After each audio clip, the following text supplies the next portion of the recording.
गरीब परिवार ने खाया जादुई अमीर खाना। भुट्टे ले लो भुट्टे, बारिश के मौसम में गर्मा गर्म चटपटे मसालेदार भुट्टे खा लो, भुट्टे ले लो। पीहू वो देखो आज भी भुट्टे वाले अंकल आए। मेरा तो भुट्टे खाने का बहुत मन कर रहा है। जब से बारिश के मौसम शुरू हुआ है तब से हमने एक बार भी भुट्टा नहीं खाया है। सभी बच्चे उनसे भुट्टा लेकर खा रहे। चलो हम भी चलते हैं। अपने घर के आंगन में खेल रहे कार्तिक पीहू भागे भागे भुट्टे वाले के पास जाते हैं। अंकल अंकल हमें भी भुट्टा दो ना, और हाँ मसाला ज्यादा लगाना। ये लो। दोनों बहन भाई भुट्टा लेकर खाने लगते हैं कि तभी भुट्टे वाला, लाओ बच्चों 20 रुपए दो। लेकिन अंकल हमारे पास तो 1 रुपए भी नहीं है। क्या पैसे नहीं है? पास में जब तुम्हारे पैसे नहीं है तो मेरे भुट्टे क्यों खाए? किसके बच्चे हैं ये? न जाने कैसे संस्कार दिए हैं इनके माँ बाप ने इन्हें। इतना कहकर वो भुट्टे वाला दोनों बच्चों को जमीन पर धक्का दे देता है। दोनों बच्चों के चिल्लाने की आवाज सुनकर उनकी माँ प्रेरणा भागी भागी उनके पास आती है। अरे बच्चों, तुम दोनों गिर कैसे गए? कहीं चोट तो नहीं लगी ना? मैंने गिराया इन दोनों को। जब पैसे नहीं होते तो बच्चों की जुबान पर लगाम लगाना नहीं आता क्या तुम्हें? 20 रुपए के भुट्टे खा गए मेरे, अब कौन देगा इन्हें? वो भुट्टे वाला प्रेरणा की काफी बेइज्जती करता है, जिसके चलते आसपास मौजूद सभी लोग प्रेरणा को देखकर हंसने लगते हैं। प्रेरणा अपने दोनों बच्चों को लेती है और घर के अंदर चली जाती है। अपनी माँ की आंखों में आंसू देख दोनों बच्चे, हमारी वजह से उन अंकल ने आपको इतना डांटा ना, हमें माफ कर दो। अब अगली बार से ऐसी कोई भी चीज लेकर नहीं खाएंगे। नहीं मेरे बच्चों, भला तुम मुझसे क्यों माफी मांग रहे हो? मैंने आज तक तुम दोनों को खिलाया ही क्या है? प्रेरणा अपने दोनों बच्चों को अपने गले से लगा लेती है। ऐसे ही शाम हो जाती है और पूरा परिवार भूखे पेट बैठकर खाने का इंतजार कर रहा होता है। बहू, बहुत जोरों की भूख लग रही है। कुछ घर में खाने के लिए है क्या? नहीं माँ जी, घर में तो कुछ भी नहीं है, लेकिन ये कह रहे थे शाम को आते हुए कुछ राशन लेकर आएंगे। सारा परिवार भूख से तड़प रहा होता है कि तभी विनोद आ जाता है। आप आ गए। सभी कब से खाने का इंतजार कर रहे थे। क्या लाए हैं आप राशन में? बड़ी मुश्किल से लाला ने ये आधे किलो चावल दिए हैं और कहा है कि अब जब तक उसके सारे पैसे नहीं देते तब तक वो हमें राशन नहीं देगा। विनोद की बात सुन प्रेरणा काफी परेशान हो जाती है और उन आधे किलो चावल को ही लेकर उसे चूल्हे पर बनाने लगती है। लेकिन तभी बाहर जोरों की बारिश शुरू हो जाती है, जिसके चलते अब उनके घर की छत बारिश से टपकने लगती है। ये क्या आज फिर से छत टपकने लगी? ये गरीबी क्या हम पर कम जुल्म ढा रही है, जो ये बारिश भी हम पर अपने अत्याचार करने से नहीं रुक रही? सभी लोग छत से टपक रहे पानी को रोक रहे होते हैं कि तभी छत से टपक रहा पानी प्रेरणा के बनाए हुए चावलों में गिरने लगता है, जिसके चलते सारे चावल खराब हो जाते हैं। इस भूख में बस इन चावल का ही सहारा था, लेकिन ये भी खराब हो गए। बहू, चावल का सारा पानी निकाल दे। अब जो है इसे ही खाना होगा। आखिर कब तक भूखे पेट रहेंगे? बेचारी प्रेरणा चावल के अंदर से सारा पानी निकाल देती है और उन चावलों को सारा परिवार नमक के साथ खाकर आधे भरे पेट के साथ ही सो जाता है। प्रेरणा के परिवार की हालत शुरू से ही ऐसी नहीं थी। विनोद अच्छी खासी खेती करता था और पूरा परिवार साल भर बिना किसी परेशानी के पेट भरकर खाना खाता था। लेकिन इस साल हुई जोरदार बारिश की वजह से विनोद की सारी खेती खराब हो जाती है, जिसके चलते अब पूरे परिवार को इस बारिश के मौसम में भुखमरी से गुजरना पड़ता है। श्रेया, इस वक्त कहाँ जा रही हो? भाभी मेरी सहेली है ना नताशा, उसकी मेहंदी की रस्म है तो वहीं जा रही हूँ। थोड़ी देर में आ जाऊंगी। श्रेया अपनी सहेली की मेहंदी की रस्म में जाती है। श्रेया की सहेली नताशा काफी ज्यादा अमीर होती है, जिसके चलते मेहंदी के रस्म में भी काफी तरह के खाने पीने की चीजें होती हैं, जिसे देख श्रेया को अपना भूखा परिवार याद आ जाता है और वो चुपके से जाकर खाने के काउंटर से थोड़ा खाना चुराकर पन्नी के अंदर रखने लगती है। लेकिन ये सब नताशा और उसकी सहेलियां देख लेती हैं। ये क्या नताशा, तूने अपनी मेहंदी की रस्म में किन फटीचरों को भी बुलाया है? तेरी वजह से इन सभी के सामने मेरी इतनी बेइज्जती हुई। तुझे शर्म नहीं आई मेरी मेहंदी की रस्म का खाना चोरी करते हुए? अब खड़ी खड़ी शक्ल क्या देख रही है? दफा हो यहाँ से। नताशा श्रेया की एक नहीं सुनती और उसे धक्के मारकर अपने घर से निकाल देती है।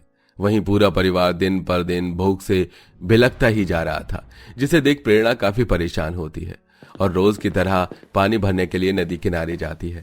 पानी भर प्रेरणा आज घर लौटने की बजाय जंगल के अंदर चली जाती है और एक चट्टान पर बैठ जाती है कि तभी प्रेरणा को बीच जंगल में एक बहुत बड़ा कद्दू रखा दिखाई देता है। ये इस बीच जंगल में इतना बड़ा कद्दू क्या कर रहा है? लगता है कोई इसे यहाँ छोड़ गया। एक काम करती हूँ, इसे ले जाती हूँ, कम से कम अपने परिवार को कद्दू की सब्जी बनाकर ही खिला दूंगी। प्रेरणा उस बड़े से कद्दू को सिर पर रखती है और पानी का मटका लिए जल्दी से घर ले आती है। प्रेरणा जैसे ही चाकू से उस कद्दू के 2 हिस्से करती है तो उसके अंदर से एक सुनहरी रोशनी निकलती है और उसी के साथ पूरे परिवार के सामने एक सुंदर सी परी प्रकट हो जाती है, जिसे देख पूरा परिवार काफी हैरान होता है। कौन हो तुम? तुम क्या कोई चुड़ैल हो? तुम इस कद्दू के अंदर से कैसे निकली? बोलो कौन हो तुम? देखो हमारे परिवार को कुछ नुकसान मत पहुंचाना, हमें छोड़ दो और चली जाओ यहाँ से। आप लोग मुझसे घबरा क्यों रहे हैं? मैं एक परी हूँ और मैं आप लोगों को कोई नुकसान नहीं पहुंचाऊंगी, बल्कि मैं तो आप सबकी शुक्रगुजार हूँ। एक जादूगर ने अपने काले जादू से मुझे इस कद्दू के अंदर बंद कर दिया था, लेकिन आपने इस कद्दू को काट कर मुझे इस जादू से आजाद कर दिया। इसके लिए अब जो भी कुछ मांगना चाहो मैं वो आपको दे सकती हूँ। परी इतना बोलती है कि तभी उस परी की नजर उस पूरे गरीब परिवार के टूटे हुए मकान और छत से टपक रहे बारिश के पानी पर जाती है, जिसे देख परी जादुई छड़ी से उस टूटे फूटे मकान को एक सुंदर मकान में बदल देती है। देखिए मैंने आपका घर कितना अच्छा बना दिया। बताइए मैं आपके लिए और क्या कर सकती हूँ? सच में ये घर बहुत सुंदर लग रहा है, लेकिन इसे देखकर हमारा पेट तो नहीं भर सकता ना। जाने कितना वक्त हो गया है हम लोगों को अच्छा अमीरों वाला खाना खाए हुए। बस इतनी सी बात? लो मैं अभी तुम्हारी इस परेशानी को हमेशा हमेशा के लिए दूर कर देती हूँ। इतना कहकर वो परी अपनी जादुई छड़ी घुमाती है और उसके साथ में एक मिट्टी का बर्तन आ जाता है।